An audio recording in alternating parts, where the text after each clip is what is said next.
My parents skipped my wedding for a yacht party. I said nothing, married him anyway. When 4 million people watched it on TV and saw his 5B net worth flash on screen, my mother texted, "I love you," for the first time in 2 years. My mother's voicemail arrived on a Tuesday at 11:22 a.m. while I was reviewing tensile stress calculations on a prototype catheter valve that would eventually become my second patent. I let it play on speaker while I worked. "Honey, we can't make it. Todd's yacht party is the same weekend. You understand, right? It's important for the family. We'll celebrate with you after, I promise. Love you." 41 seconds. No pause where a question might live. No, "Are you okay?" or "We're so sorry," or even the basic acoustic texture of someone who understands what they're taking away. Just, "You understand, right?" I set down my calipers, sat with the silence in my lab for a moment. Then I opened my laptop, pulled up the vendor contact for the string lights I'd ordered for the oak trees, and confirmed the delivery date. I did not call her back. I did not beg, did not cry, did not send the long, careful, drafted and redrafted text I'd been mentally composing for 6 months in the optimistic version of how this conversation was going to go. I put on my grandmother's veil 5 weeks later and married the man my family had laughed at. All 85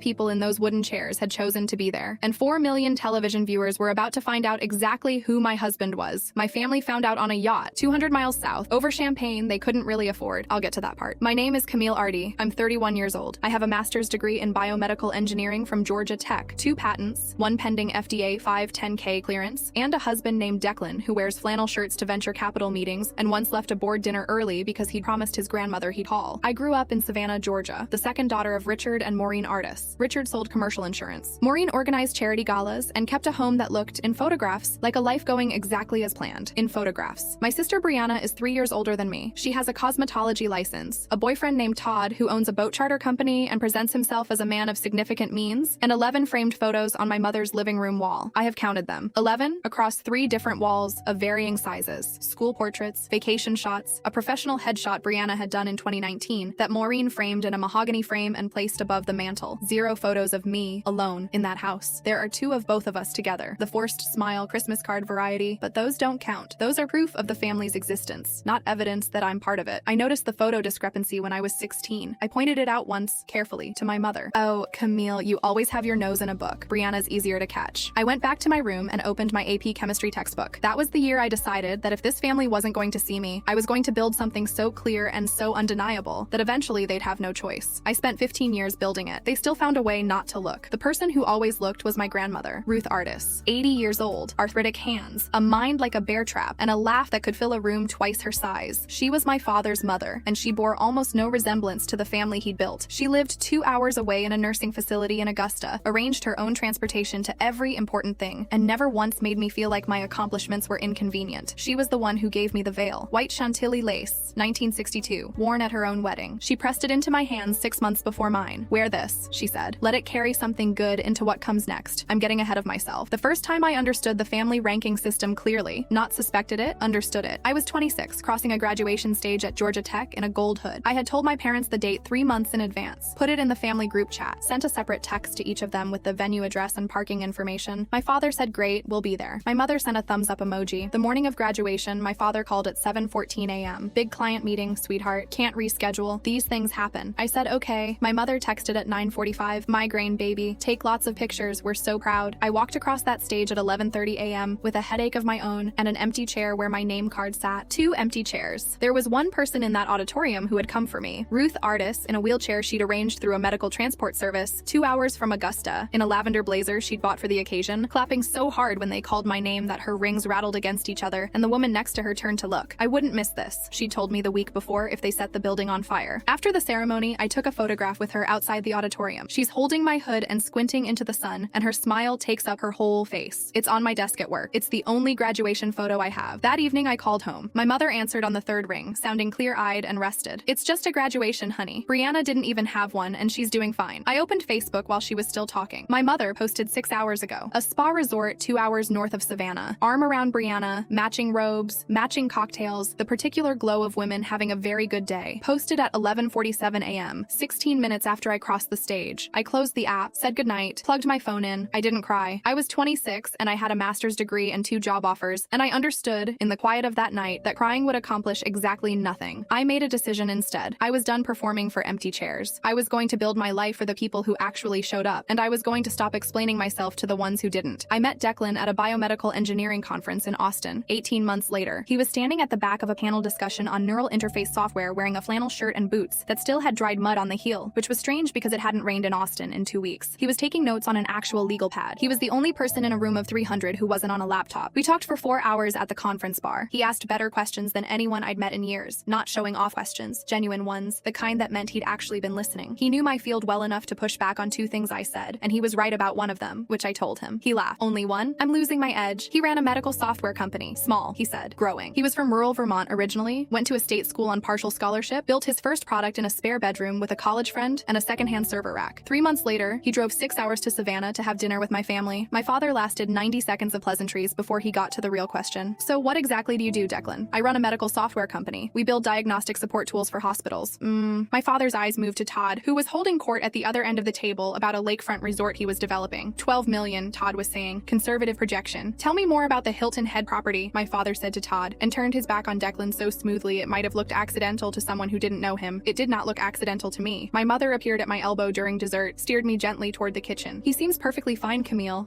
He's not very polished, is he? Compared to Todd, she let the sentence die there, in the kitchen, while Todd's voice filled the dining room with projected returns on waterfront property. Declan said nothing about any of it on the drive back to Atlanta. He held my hand over the center console and talked about a hiking trail he'd read about in the North Georgia mountains and whether I'd want to try it that weekend. I watched him in profile and felt something settle in my chest, something like certainty. 6 months later, he proposed in his grandmother's kitchen in Vermont over the world's worst attempt at homemade pasta, both of us laughing so hard we nearly dropped the ring. I said yes before he finished the sentence. The planning took 8 months. We chose a property outside Athens, Georgia, a working farm with 2 enormous white oak trees, and a restored barn that my best friend Laura described as aggressively beautiful. We booked it 14 months out. I designed the invitations myself. Declan made exactly one request, that the ceremony happen under the trees, not inside. I sent my family their invitations the same day as everyone else. Save the dates 4 months prior. Formal invites with RSVP cards 2 months out. My parents RSVP'd yes. So did Brianna. I exhaled when I saw the cards come back. I told myself it was going to be fine. I told myself the dinner had been a rough night and people showed up when it mattered and this mattered. I told myself a lot of things in the months between the RSVPs and the voicemail that turned out to be the story I needed to believe rather than the story that was true. The first crack appeared 8 weeks before the wedding. My mother called to ask whether the venue had a covered area in case of rain. Fair question. I walked her through the contingency plan, the barn, the rentable tent extension, the drainage situation. Then, almost as an aside, Todd mentioned the yacht party is the same weekend. I'm sure he'll reschedule. It's probably nothing. My stomach moved. Mom, the wedding date has been set for 14 months. I know, honey, I'm just mentioning it. I'm sure it's fine. It was not fine. 5 weeks before the wedding. My father, on the phone, clipped and cold in the way he got when he'd already made a decision and was delivering it rather than discussing it. I'm not going to sit on hay bales for 3 hours, Camille. Todd's event is a significant business opportunity. I need to be there. It's my wedding, Dad. I know what it is. Don't be sensitive. After he hung up, I sat at my kitchen table for a while. My coffee went cold. My phone had 3 unread emails from the caterer that I couldn't make myself open. Brianna texted that afternoon. Don't be mad, okay? Your little barn thing will be adorable. I'm sure it'll be great. Todd really needs Dad's contacts there, so. Your little barn thing. I put my phone face down on the table. There is a specific kind of pain that comes not from cruelty, but from casual dismissal, from being reduced, without any particular malice, to something small and afterthought-shaped. Brianna didn't mean to twist the knife. She didn't even know she was holding one. That, somehow, was worse. I called my grandmother. They're not coming, Grandma. My voice stayed steady. I was proud of that. Ruth was quiet for a moment. I know, baby. She had known, I realized, before I did. I can't make water flow uphill. You go plan your wedding for the people who actually chose to be there. There'll be enough of them. Will you be there? Wild horses, she said. You know that. I hung up. Opened the caterer's emails. Confirmed the final head count. 85, down from 108. I did not cry about the difference. What I didn't know, what nobody told me, because Declan had specifically asked them not to, was that a documentary crew from Nexus Television had been filming him for 6 months. Here's the part I have to explain, because it's the part people always get wrong when they hear this story. Declan is a private person, almost aggressively so, in a way that made more sense once I understood the scale of what he'd built. Mercer GenX, his company, the one he'd described to my father as small, growing, had completed its Series D funding around 14 months earlier at a valuation of $4.2 billion. By the time of our wedding, revised projections put the number closer to $5 billion.